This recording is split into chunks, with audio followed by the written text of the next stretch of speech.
안녕하세요.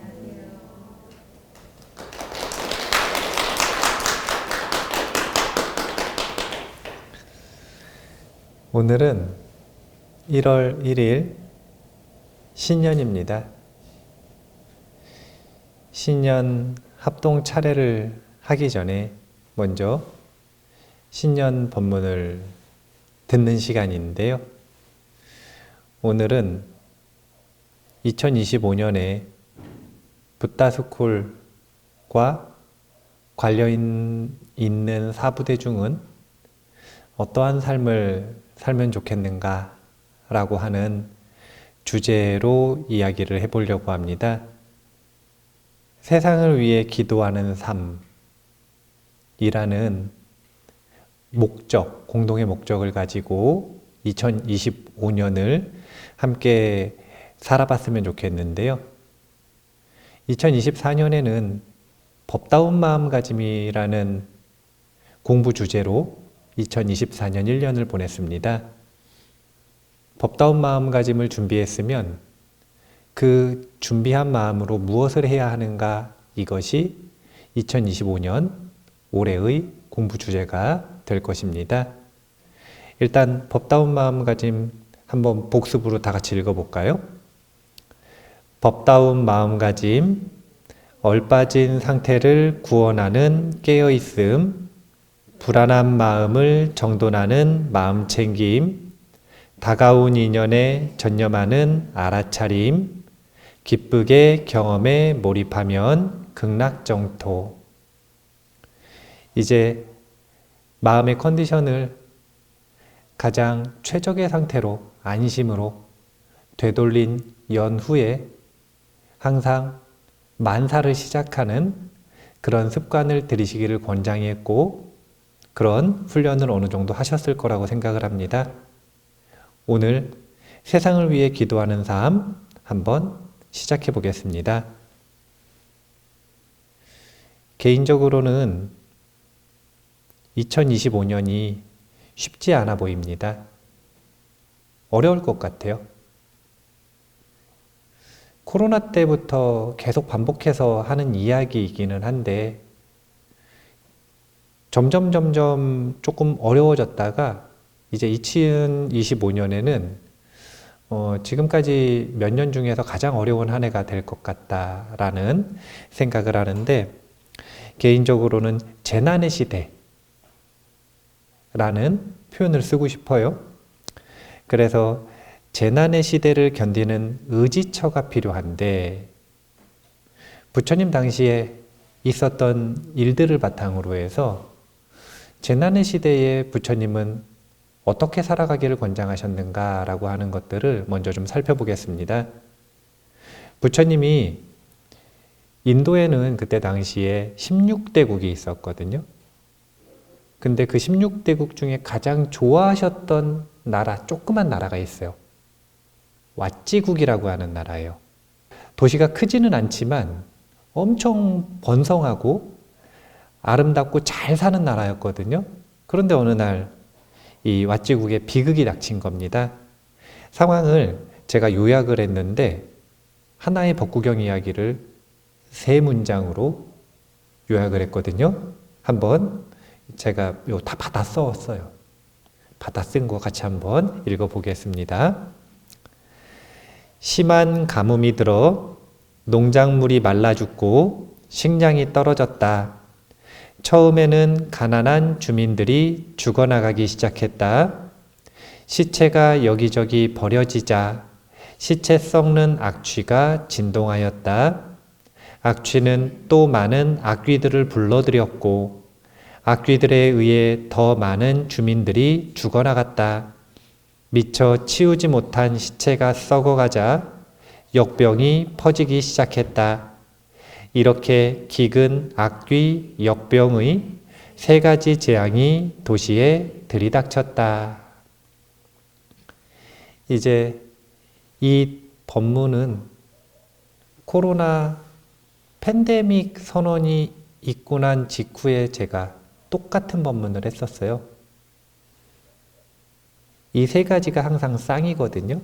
기근, 이게 뭐냐면 자연재해, 그 다음에 역병, 전염병, 그리고 악귀, 이거는 귀신병이라고도 하는데 요즘 말로는 정신병이에요.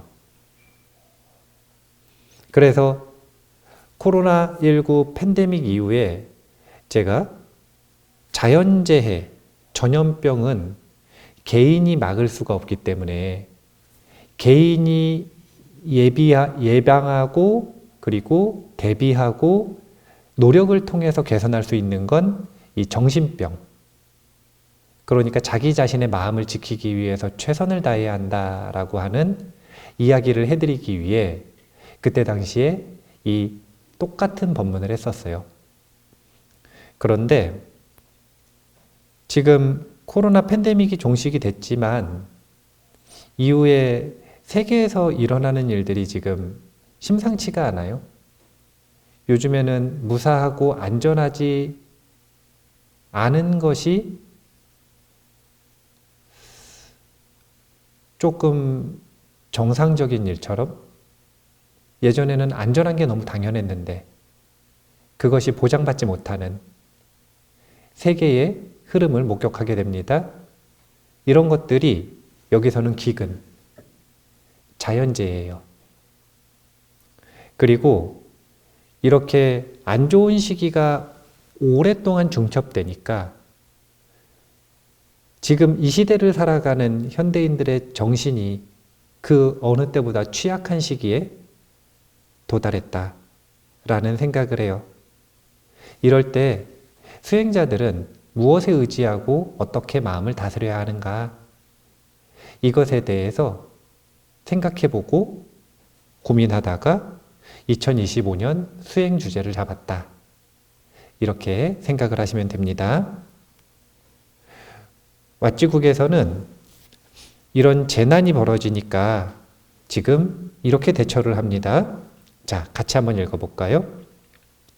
시민들은 왕에게 몰려가 재앙의 원인이 무엇인지 따졌다.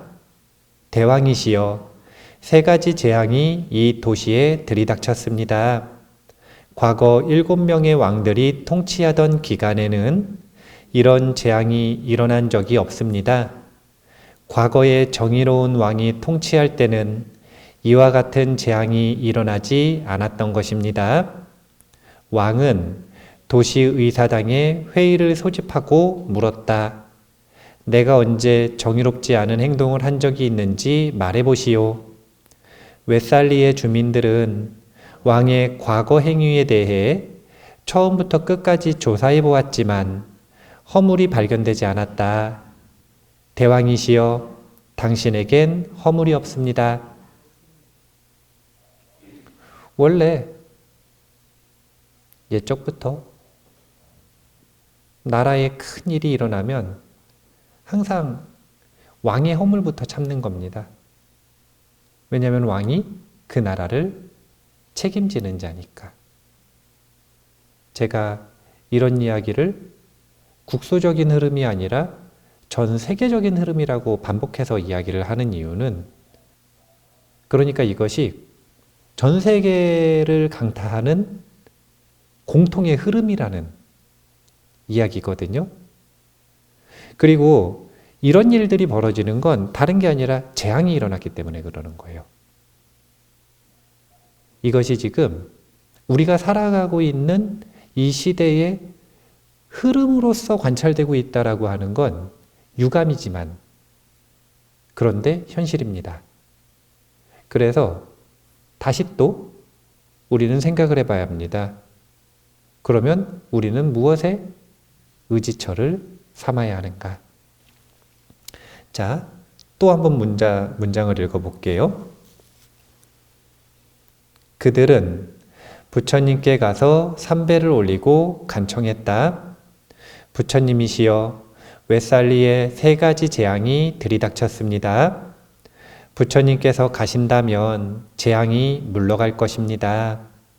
부처님이시여, 저희들을 어여삐 여기시어 함께 가주셨으면 합니다. 부처님께서는 그들의 요청을 듣고 앞으로 일어날 일을 예측해 보셨다. 웨살리에서 보배경이 처음으로 울려 퍼지면 경에서 나오는 위실력이 10억 세계에 미칠 것이다. 이 경전을 암송하면 많은 중생들이 법에 대한 이해를 얻고 재앙은 가라앉을 것이다.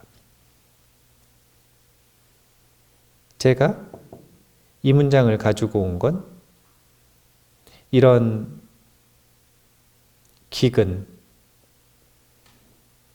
악귀, 역병, 이게 재난의 악순환인데 이런 악순환의 흐름이 생겼다고 부처님한테 의지해야 된다 이 말 하는 거 아닙니다. 여기 보면 보배경이 나오는데 보배경을 읽어야 한다 이 말을 하고자 하는 게 아니에요. 의지처가 있는가 없는가 이걸 묻고 싶은 거예요. 사람은 사람마다 가치관이 다 다르고 배워온 교육과 문화가 다 다릅니다. 그렇기 때문에 각자의 놓여진 상황과 성향에 따라 다른 의지처가 있을 수 있지만 그 다른 건 문제가 되지 않는다는 거예요. 중요한 건 있느냐, 없느냐. 당연히 오늘 신년법문을 들으시는 주요 청중들은 대부분이 불자들일 거예요. 그러면 불자들끼리는 당연히 부처님을 의지처로 삼아야죠. 그리고 부처님의 가르침 중에 본인이 의지할 수 있고 익숙한 가르침에 자신의 의지처를 두는 것 아주 좋은 일입니다. 그런데 불자가 아니라고 하더라도 무엇이든 관계가 없으니까 자신이 믿고 의지하는 의지처가 있는가 없는가 이것은 이러한 시대의 흐름을 견디는 데 있어서 큰 차이를 만들어낸다. 큰 차이를 만들어낸다. 이제 재앙의 악순환이라고 제가 표현을 했는데요. 기근, 악귀, 역병입니다. 현재 팬데믹은 없죠. 그런데 정신적으로 취약해졌어요. 다행히도 붓다스쿨 송독사하고 인연을 맺고 공부하시는 분들은 이제 이런 흐름이 시작되는 순간부터 지속적으로 반복해서 자신의 마음을 보호해야 한다. 이런 시기엔 특히 더 유념해서 자신의 마음을 철저하게 보호해야 한다. 이런 이야기를 반복해서 들었기 때문에 조금의 준비라도 되어 있고 더 내성이 있는 것 같아요. 하지만 주변을 둘러보면 정말로 많은 분들이 화가 나 있고 절망해 있고 정신적으로 너무나 취약해진 그런 상황인 것, 이것은 현상인 것 같고요. 이제 여기서 기근이라고 써놨잖아요. 예전에는 기근이 농사가 잘 안 되고 이런 것들이 기근이었잖아요. 요즘은 기근이 뭘까요? 경제 위기예요. 기근의 핵심이라고 하는 건 뭐냐면은 굶어 죽는 거잖아요. 그런데 요즘에는 세계적으로 가뭄이 일어나고 농사가 안 되고 이런 일이 일어나지 않아도 또 다른 기근이 있는 거예요. 그게 뭐냐면 경제 위기예요. 수많은 지표들이 2024년에 이미 이 전 세계적인 경제 위기를 이야기하고 있었고, 그리고 2025년에는 지금 하나하나 현실화가 되고 있어요. 이럴 때 기근, 악귀, 역병, 이런 악순환이 끊임없이 기승을 부릴 때 다시 묻습니다. 자신에게는 의지처가 있는가 없는가? 웨살리는 어떻게 됐느냐? 왓지국은 어떻게 됐느냐? 부처님을 의지처로 삼았죠. 그리고 부처님께서 보배경이라고 하는 경전을 알려주셨어요. 그래서 이 보배경을 자신의 보호주라고 하는데 빠리따라고 표현을 하거든요. 자기 자신을 보호하는 가르침으로 삼아서 그것을 외우고 암송하고 함으로써 이 왓지국의 기근과 악기와 역병을 물리치고 극복하는 모습들을 보여주거든요. 그래서도 부처님께서는 그 이후에도 왓지국을 너무너무 좋아하세요.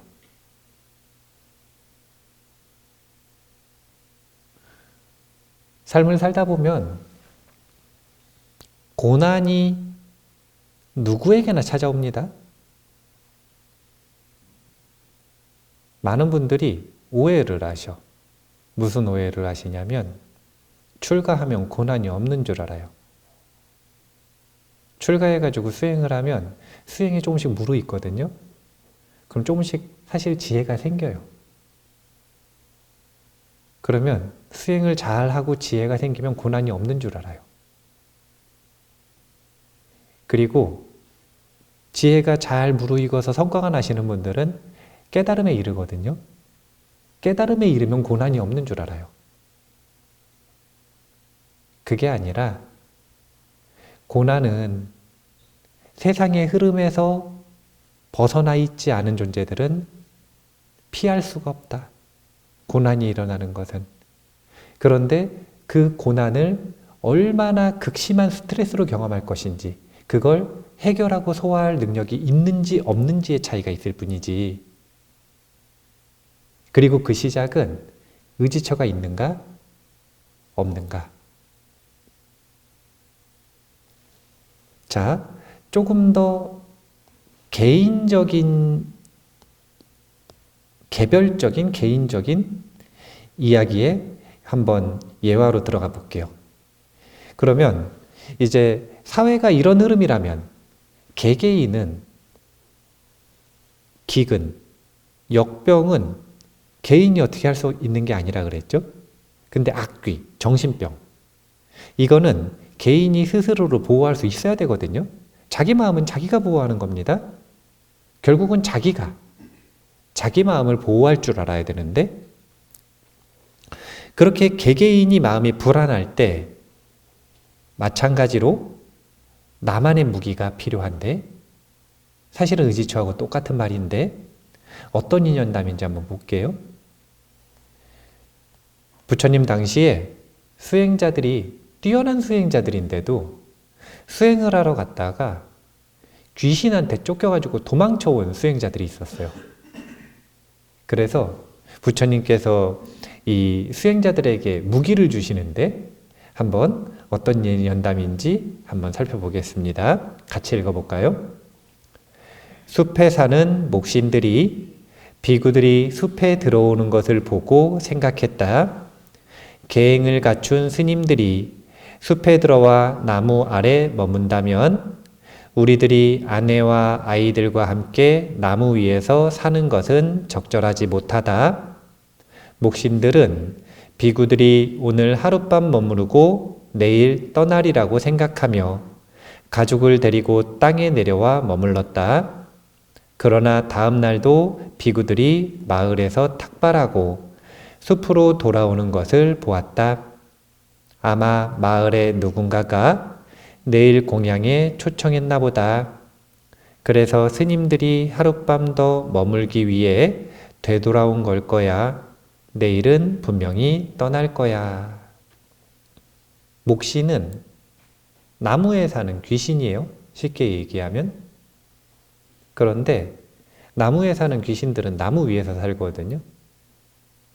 그런데 스님들이 숲에 들어오셨어. 그러면은 스님들이 들어오셔서 수행을 어디서 하시냐면 나무 밑에서 하시거든요.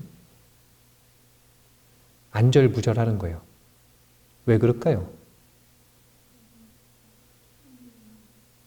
자, 사람은, 특히 자본주의 시대를 살아가는 사람은, 지금 우리는 이 은연중에 다른 사람들의 높고 낮음을 볼 때 공통적으로 뭘 보는 경향이 있냐면 이 사람이 재산이 얼마나 많은가, 이걸 보는 경향이 있거든요. 그걸 기준으로 공유하고 있으니까 그걸 뭐라고 하는 거냐면 자본주의, 돈이 근본이 되는 사회. 이런 표현을 쓰는 거예요. 그런데 부처님 당시에는 그게 아니라 덕본주의라 그랬어요. 덕본주의. 그리고 이 덕본주의에 더욱 예민한 존재는 사람이 아니라 이런 귀신들, 천신들, 이런 존재들은 훨씬 더 예민했어요.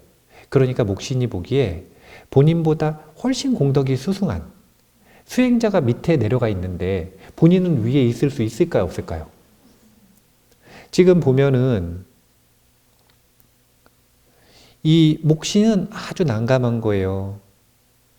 이제 예의를 갖추고자 땅으로 내려와 가지고 지냈는데 하룻밤, 이틀밤, 3일밤이 지나도 스님들이 가지를 않아요. 그러면 문제가 뭐냐면 본인들 집은 나무 위인데 거기가 편안해요. 그런데 땅바닥에 내려와서 살려니 힘든 거예요. 너무 힘들어요. 스님들 와서 있는 거 좋고 다 좋은데 자기 너무 힘들어.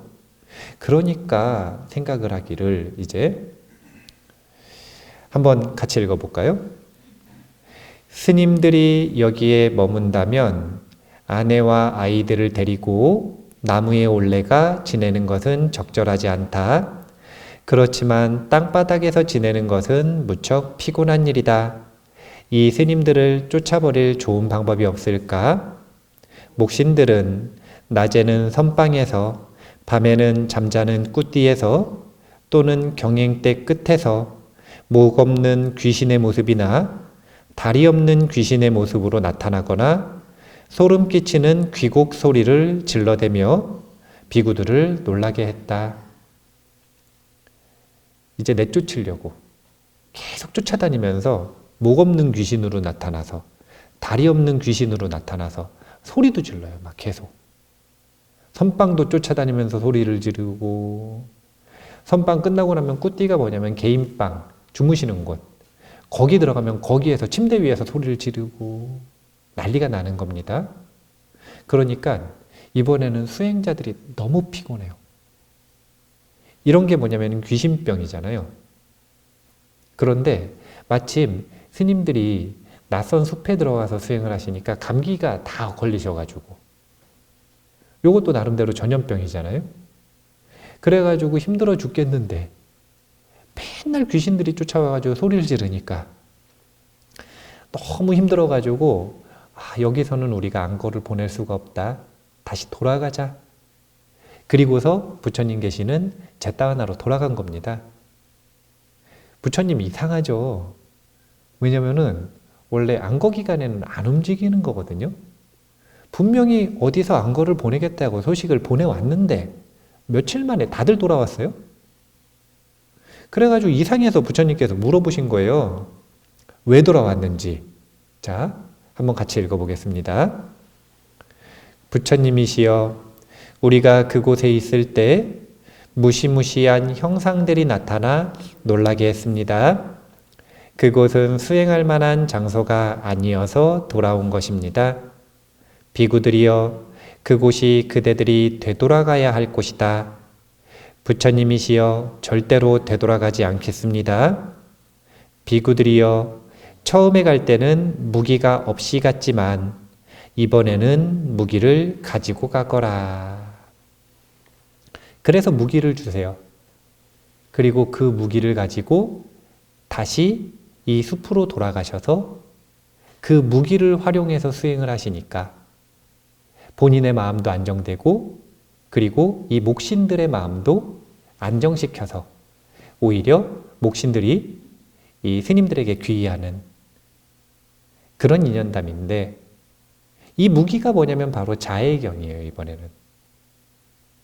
앞에서 의지처는 보배경이었고 지금 이 자기 자신을 보호하는 수행자의 무기는 자해경이에요.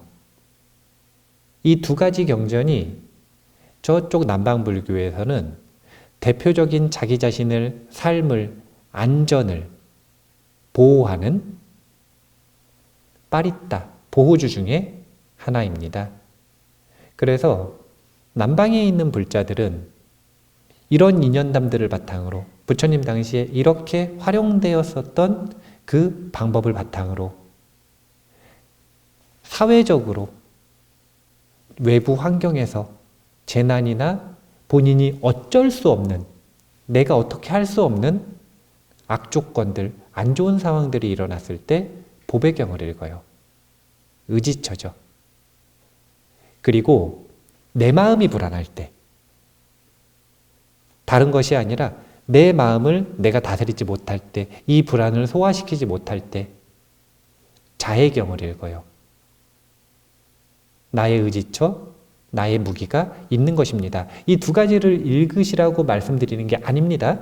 한국에는 한국의 문화가 있고, 그리고 각자에게는 각자의 의지처와 무기가 다를 수 있기 때문에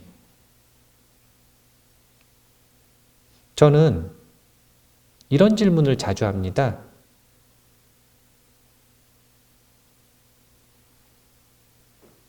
우리가 삶을 살다 보면 마음이 불안해지는 경험을 너무 자주 해요, 사실은. 너무 자주 해요.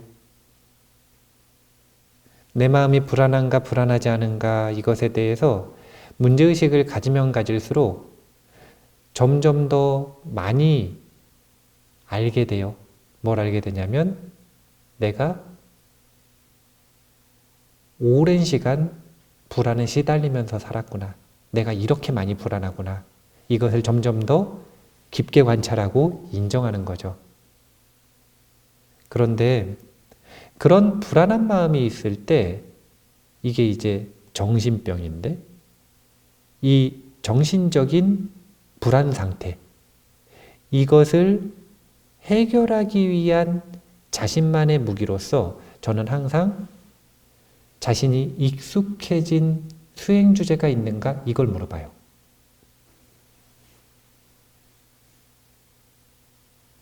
상황이 어려울 때, 마음이 불안할 때 나는 당연히 이 수행을 한다. 너무 당연하게 이 수행을 한다. 라고 하는 수행 주제가 있어야 그 사람을 수행자라고 한다. 이렇게도 말하죠. 생각해 보세요. 배가 고파서 너무 불안해요. 그럴 수 있나요, 없나요? 경험을 못 해보셨으면 우리 같이 이틀만 단식을 해보죠. 마음이 엄청나게 불안해집니다. 배가 고파서 너무 불안해요. 그러면 뭘 하면 되죠? 먹으면 되잖아요. 먹는 것에 대해서 너무 익숙하고 능숙하지 않습니까? 그러면 이 사람으로서, 무엇인가 음식을 먹으면서 살아가는 사람으로서의 기능이 갖춰져 있다고 보시면 되는 거예요. 배가 고프면 밥을 먹듯이 너무 당연하게. 이것처럼 마음이 불안할 때는 자신만의 수행 방법이 있어야 한다. 이것이 자신의 정신을 방어하는 무기가 된다. 그런데 이제 자해경을 제시를 하셨거든요. 그러면은 자해경에는 어떤 내용이 담겨져 있냐면 거기에는 자비심을 갈고 닦는 훈련이 담겨져 있어요. 그렇기 때문에 우리는 붓다스쿨에서 붓다의 마음을 세상에 전하다라고 하는 공통의 장기 목적을 가지고 있으니까 붓다의 마음인 보리심, 그 보리심을 훈련하는 정진 주제를 가지고 있는 게 가장 좋다. 수행 주제를. 그래서 올해 2025년 세상을 위해 기도하는 삶을 살아가시기를 권선하는데, 사실은 시대가 그렇게 어렵다면 첫 번째, 자기 자신을 위해서 기도를 해야 돼요, 안 해야 돼요? 해야죠. 해야죠. 그래야 자기 자신을 위해 이 기도를 해야 조금이라도 더 외부 상황이 좋아질 수도 있고, 그리고 자기의 마음을 보호할 수도 있겠죠. 주변 사람들을 위해서는 기도를 해야 돼요, 안 해야 돼요? 해야죠. 다 어려우니까요. 다 같이 어려우니까 주변을 위해서도 기도를 해야 돼요. 세상을 위해서, 나라를 위해서, 세계를 위해서도 기도를 해야 되나요? 안 해야 되나요? 모든 세계가 지금 다 어렵다니까요. 우리나라 분들은 우리나라 상황에 몰입되어 있으니까 왜 우리나라만 이런가 이렇게 생각하지만 그게 아니에요. 지금 전 세계가 다 어려워요. 지금 마지막으로 선진국 대열에 있는 G5, G7, G10이 어려워지기 시작한 거예요, 이제. 그 전에 이 바깥에 있었던 더 어려운 나라들은 이미 코로나 때부터 너무너무 어려웠어요. 지금 이제 마지막으로 선진국까지 어려워지기 시작했어요. 우리나라도 선진국이니까. 세상을 위해서도 당연히 기도해야 되는 시기입니다. 어떻게 기도해야 되는가? 4가지 기도에 대해서 한번 얘기해 보겠습니다. 첫 번째는 무사한 것에 감사할 줄 알아야 돼요. 이제는. 이것을 보살의 기도라고 표현을 했는데 이제 이 4가지는 여기서 가져왔어요. 천수, 천안, 관세음, 보살. 이 관세음 보살의 명호를 넷으로 쪼개서 세상을 위해 기도하는 4가지 공부 주제를 설정했습니다. 무사한 것에 감사할 줄 안다면, 자기 자신이 지금 현재 안전하다면, 그것에도 감사할 줄 안다면, 자신의 일상에서 특별한 일이 없어요. 그러면 그 특별하지 않은 일상에 감사할 줄 안다면, 이것이 바로 보살의 기도다. 그래서 이 보살의 기도는 안심, 우리가 2024년 동안 연습한 법다운 마음가짐을 근본으로 한다. 이게 1단계. 2단계는 마음이 안심되고 평온해졌다면, 감사하는 마음이 있다면 다른 사람의 말을 좀 들어야 되거든요. 일상 속의 소리를 경청하는 관세음의 기도를 실천합니다. 관세음 보살의 관세음이라는 뜻이 뭐냐면 세상의 소리를 본다 이런 뜻이에요. 그리고 그 시작은 듣는 것입니다. 얼마나 개개인들이 말이 많은 시대입니까? 우리 여기 청년들이 있어요. 청년들은 개개인에게 마이크가 주어진 게 당연한 시대를 지금 살았잖아요. 근데 그전에는 개인은 말할 수 없었어요. 말할 수 있는 수단 자체가 없었어요. 세상을 위해서 말할 수 있는 방법이 없었어요. 그래서 TV, 방송국, 신문 이런 거 보면 막 와 대단하다고 그러고 방송국에서 나오면 막 이렇게 머리 만지고 막 엄청 긴장하고 막 그랬었던 이유가 예전에는 그런 기회 자체가 너무 희유했기 때문에. 요즘 생각하면 그냥 자기가 유튜브 찍어서 올리면 되는데 무슨 방송 나오는 거 대단하다고 그렇게 긴장하고 그렇게 준비하고 그러느냐? 예전 분들을 이해하지 못하죠. 개인에게 말할 수 있는 권리가 그 어떤 시대보다도 많아진 시대를 우리는 살고 있다. 그랬더니 어떤 일이 벌어진 거냐면 입을 연 대신 귀를 닫았어요. 입을 열고 우리가 보통 무슨 말을 하나요? 다른 사람을 위하는 말을 하나요? 아니면 자기를 위하는 말을 하나요? 그래서 이기심은 많아졌고 들어주는 이타심, 자비심은 줄어들었다. 자비심은 줄어들었다. 이런 시대이기 때문에 특히 남의 말을 들어주는 경청의 가치는 훨씬 더 돋보이는 것 같아요. 그냥 주변 사람들에게 주변 사람들을 위한 기도를 한다라고 하는 것의 근본이 뭐냐면 그 사람이 잘 되길 바랍니다. 이런 말을 외우는 것, 이것도 물론 중요하지만 그거 말고 실제로 그 사람을 만났을 때 대화를 하면 들어주는 것. 이것만으로도 이 시대에 꼭 필요한 기도가 된다. 그게 관세음보살님의 기도 방법이다. 이렇게 생각하시고 배우시면 좋겠고요. 세 번째는 천수천안 중에 천안이에요. 잘 들었으면 그 다음에 뭘 해야 되느냐?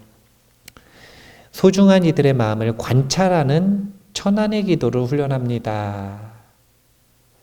우리는 말을 왜 들어요? 왜 말을 들어주죠? 말을 들어주는 이유가 뭔가요? 네, 말하고 싶은 게 있을 거 아니에요. 그 사람이 뭔가 전달하고 싶거나 말하고 싶은 게 있을 거잖아요. 그러면 그걸 알아들어야 될 거 아니에요. 그런데 모든 사람이 말하는 연습을 했으면 참 좋은데, 말하는 연습이라고 하는 건 자신의 생각과 감정을 명료하게 전달하는 연습을 했으면 좋은데 그렇지가 않단 말이에요. 그래서 대부분의 대화 속에서 핵심 메시지는 이 미괄식이에요. 시작할 때 처음부터 딱 핵심 메시지를 말해주고 시작하면 참 좋지만 그렇지 않고 계속 못 말하다가 맨 마지막에 말한단 말이에요. 그러면 그 메시지를 캐치하든 아니면 그 중간에 그 사람의 마음을 캐치하든 그 마음을 보기 위해서는 이 천안, 그 사람의 말과 행동을 관찰하는 힘이 있어야 돼요. 그렇게 관찰하는 것, 그 사람에게 자신의 주의력을 주고 관찰하는 것, 바라보는 것, 이것이 관세음보살의 천안의 기도다. 그리고 네 번째, 이렇게 안심도 했고 안심을 바탕으로 들었고 그리고 그 듣는 것을 통해서 타인의 마음을 관찰했다면 이제 알았잖아요. 뭘 원하는지, 뭐가 필요한지, 지금 이 시기에 뭐가 적절한 행동인지. 그러면 그 다음엔 도움이 필요한 이들을 위해 봉사하는 천수의 기도를 실현합니다. 라고 합니다. 기꺼이 용기 내서 내가 필요한 일, 내가 할 수 있는 일에 손을 보태서 그들을 돕는다. 단계를 얘기한 거예요. 세상을 위해 기도하는 연습인데 가장 먼저는 자신의 마음을 안심시키는 것, 이것을 위해 무사한 것, 이 일상에 감사할 줄 알아야 되고 이게 기도예요. 그렇게 마음이 편안해졌다면 다른 사람을 만났을 때 말하고 싶어서 안달하기보다는 내 입을 좀 닫고 상대의 말을 듣기 위해 귀를 열고 경청해 주는 것, 이것만으로도 엄청난 자비심의 실천이에요. 이게 그냥 자애의 경이에요. 요즘은 특히. 그리고 들었으면 그 사람의 마음을 관찰하고, 이게 지혜를 훈련하는 가장 쉬운 방법이에요. 일상 속에서. 이렇게 해야 눈이 늘어나. 눈이 2개였다가 3개였다가 4개였다가 8개였다가 관세음보살님처럼 1000개가 되는 거예요. 그리고 눈만 늘어나면 안 되고 봤으면 기꺼이 도와줘야죠. 손도 늘어야죠. 이렇게 안심, 자비, 지혜, 정진이라고 하는 이 4가지의 결과물을 내는 세상을 위한 기도, 세상을 위해 기도하는 삶, 이것이 꼭 필요한 시대 상황이고 개인들의 마음 상태다. 이렇게 생각을 합니다. 2025년 쉽지 않아 보인다라고 하는 제 관찰이 틀렸으면 좋겠습니다. 그런데 그렇지 않고 정말 쉽지 않다면 저는 자연재해를 막는 기근, 경제가 안 좋아지는 걸 막는 또는 그때 어떻게 해야 되는 전문가도 아니고 잘 몰라요. 역병이 일어났을 때 어떻게 해야 되는지 전문가도 아니어서 잘 몰라요. 그래서 그 부분에 대해서는 제가 자세하게 얘기할 수 없어서 오늘 얘기 못했고, 그거 말고 2019년부터 벌써 5년째 반복해서 강조하고 있는 것, 자신의 마음은 자신이 지킬 수 있어야 한다. 해결책으로 3가지 얘기했습니다. 근데 3가지가 하나예요. 첫 번째, 자신에게 의지처가 있는가? 두 번째, 나만의 불안을 다스리는 무기가 있는가? 이 2가지가 하나로 요약했을 때 결국 불안할 때 익숙하게 당연하게 할 수 있는 정진 주제가, 수행 주제가 있는가? 이 질문이었죠. 그리고 이에 대한 답으로 그런 주제가 없으시다면 다 함께 세상을 위해 기도하는 삶, 2025년 한 해를 훈련하고 연습하고 정진해 보면 어떻겠는가? 그래서 기도 방법도 다양하게 알려드렸어요. 기도 방법도. 꼭 법당에 가고 두 손 모아 기도해야 기도하는 것이 아닙니다. 자세를 올바로 잡고 무릎 꿇고 꼭 이렇게 앉아서 기도해야 기도하는 게 아닙니다. 가장 기본적인 기도죠. 나아가서 무사한 것에 감사하는 보살의 기도를 꼭 하시고, 소리를 경청하는 관세음의 기도를 꼭 하시고, 마음을 관찰하는 천안의 기도, 그리고 필요한 이들을 돕는 봉사의 천수의 기도, 이 4가지 기도 방법을 참고하셔서 기도하시면 2025년 천수천안 관세음 보살을 조금이라도 더 닮아가는 한 해가 될 것이라고 생각을 합니다. 2025년 안전하고 건강하고 무사하게 잘 견디시는 한 해가 되셨으면 좋겠습니다. 신년 법문 마무리하겠습니다. 감사합니다.